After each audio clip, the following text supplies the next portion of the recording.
지미 듀란테라는 미국의 유명한 연예인이 있습니다. 이 사람이 자신의 삶을 회고하면서 자신에게는 잊지 못하는 추억이 하나 있다라고 이야기합니다. 2차 세계대전 용사들을 위해서 쇼를 열었는데 그곳에 출연해달라는 요청을 받았습니다.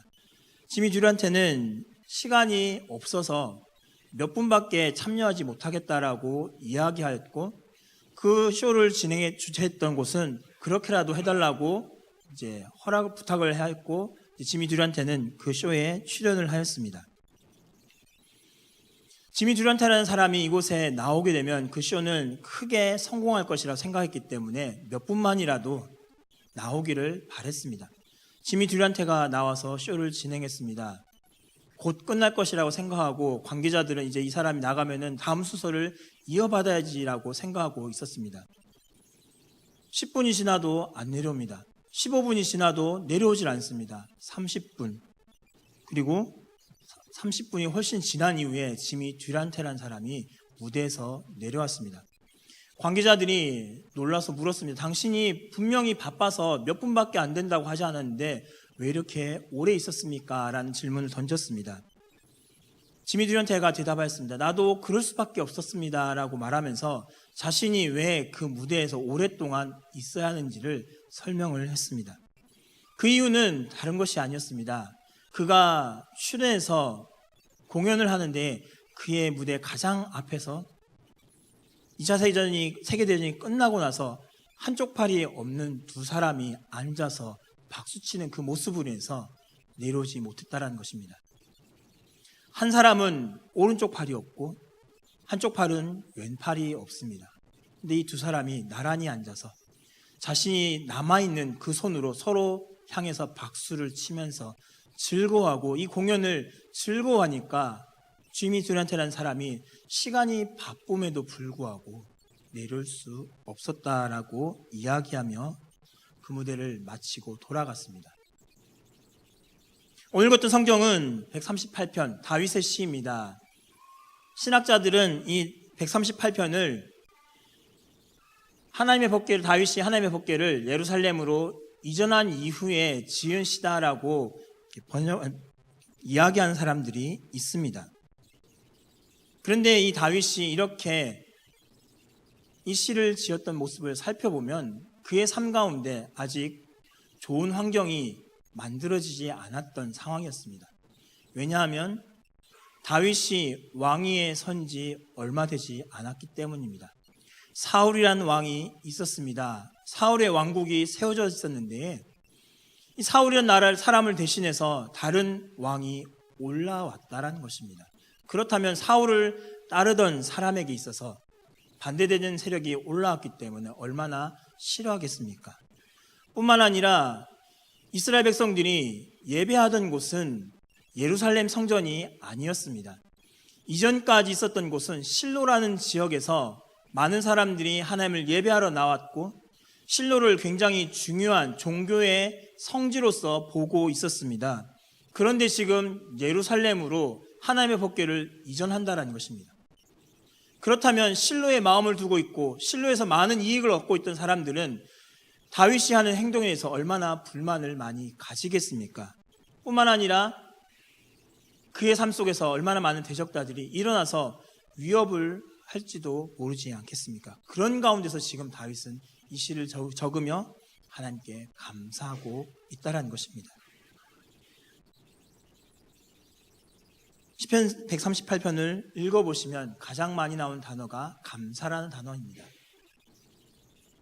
내가 주께 감사하며 라고 말하고 다윗은 감사의 노래로 하나님을 찬양하고 있습니다. 이 시대는 감사를 잊어버렸죠. 학생이 스승에게 감사하지 않고 노동자들이 고용주에게 감사하지 않고 국민은 정부에게 감사하지 않고 모두가 불만을 갖고서 당신이 이렇게까지밖에 못하느냐라고 하면서 서로를 싫어하고 감사하기보다는 불평과 원망 섞인 이야기로 많이 하고 있습니다. 그러한 시대를 우리는 살아가고 있습니다. 그런 가운데서 다윗은 자신에게 주어진 상황 속에서 좋지 않은 상황 속에서도 하나님께 감사하며 자신 하나님을 찬양할 것이다 라고 고백하고 있습니다. 다윗은 환난 중에서 하나님께 감사하기로 작정하였습니다. 1절 말씀을 보면 주께 감사하며 신들 앞에서 주께 찬송하리이다 라고 말합니다. 두 번째는 2절에 보면 내가 주의 성전을 향하여 예배한다 라고 말씀하고 있고 주의 이름에 감사하겠다 라고 말하고 있습니다. 이 단어들을 살펴보면 할 것이다 라는 의지를 담고 있습니다. 지금 상황은 좋지 않아도 현실은 좋은 상황이 아님에도 불구하고 자신은 하나님을 예배하겠다라는 것입니다. 아까도 말씀드렸던 사울의 추종자가 남아있는 상황이며 그리고 실로에서 예루살렘이라는 지역을 종교적 성지가 이동되어야 되는 상황 속에서 불구하고 이런 좋지 못한 상황 속에서 다윗은 지금 감사하면서 예배하겠다라고 고백하고 있습니다. 환난 속에서 그는 감사하기를 주저하지 않고 있는 것이 다윗이라는 것입니다. 어떠한 상황 속에서라도 다윗은 하나님을 찬양하며 감사하기를 원하고 다짐하고 나아가고 있습니다. 이 시대에 살아가는 성도 여러분도 동일하게 어떠한 상황 속에서도 하나님 찬양하기를, 하나님께 감사하기를 주저하지 마시고 살아갈 수 있기를 바랍니다. 다윗은 또한 환난 속에 있어서 이 자신의 어려운 상황 속에서도 하나님의 약속을 굳게 붙잡았습니다.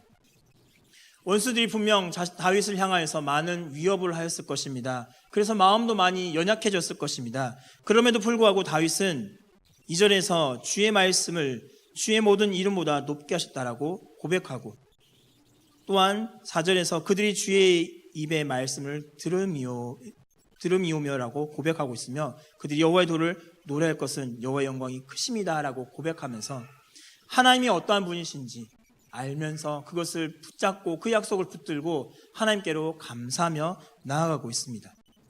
어려운 문제로 인해서 흔들릴 때마다 그는 하나님의 약속을 기억하면서 나아가고 있습니다. 여러분, 만약에 어떠한 경주를 하더라도 여러분이 분명히 이기게 될 것이다라는 것을 알고 있다면, 확신하는 것이 아니라 알고 있다면 지금 여러분이 넘어졌을 때에 어떻게 하시겠습니까? 감사하면서 일어나지 않겠습니까? 어떠한 경주를 해도 어떠한 게임을 해도 내가 분명히 이기게 된다는 것을 알고 있다면 지금 내가 어려운 상황에 있어도 힘든 상황에 있어도 넘어지지 않는다는 것입니다. 왜냐하면 그 결과를 알기 때문에. 결과는 뻔하게 정해져 있기 때문에 지금 현재 상황이 힘들고 괴로워도 이겨낸다는 것입니다. 다윗은 하나님의 약속을 붙들고 이 어려운 문제들을 이겨냈습니다. 이 혼탁한 시대에서도 동일하게 하나님께서 우리를 승리하게 하셨고 또 승리케 하실 것이라는 사실을 기억하면서 감사한 삶을 살아가실 수 있길 바랍니다. 그리고 다윗은 이런 환난 가운데서도 하나님과 자신과의 관계를 확신하며 나아갔습니다. 여호와께서 나를 위하여 보상해 주시리이다 라고 고백하면서 8절에서 그는 고백합니다. 대적자들이 그를 대적하고 위협한다 할지라도 하나님이 나를 보상해 주실 것이다. 이 확신을 갖고 하나님과 자신과의 관계를 확신하며 나아갔습니다. 환난이라는 단어가 있습니다. 히브리어나 또한 헬라어나 비슷한 뜻으로 나오는데 환난이라는 것은 틀 속에 집어넣고 짠다라는 뜻입니다. 그러한 뜻을 갖고 있습니다. 무언가를 넣으면 거기서 무언가가 나온다는 얘기죠. 포도즙 틀에 넣고 짜면 무엇이 나올까요?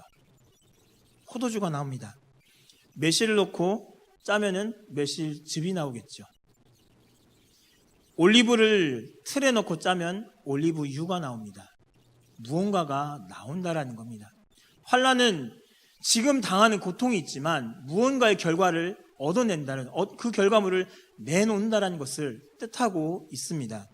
지금 내가 당하고 있는 고통과 고난, 이것은 어떠한 결과물을 내기 위해서 지금 내가 당하고 있다는 것입니다. 그렇기에 다윗은 하나님께서 내게 보상해 주실 것, 지금 당하는 환난을 통해서 내가 이 환난을 당하는 것을 통해서 하나님이 무언가를 짜내실 것이라는 그 확신을 갖고 나아갔다는 사실을 기억하면서 이 시대에 살아가는 성도 여러분, 환난과 어려움이 있을 때마다 낙심치 마시고 하나님의 약속을 기억하면서 또 하나님께서 보상해 주실 것을 기억하면서 하나님께 감사함으로 이 시대를 살아갈 수 있는 저와 여러분의 모습이 될 수 있기를 간절히 바랍니다.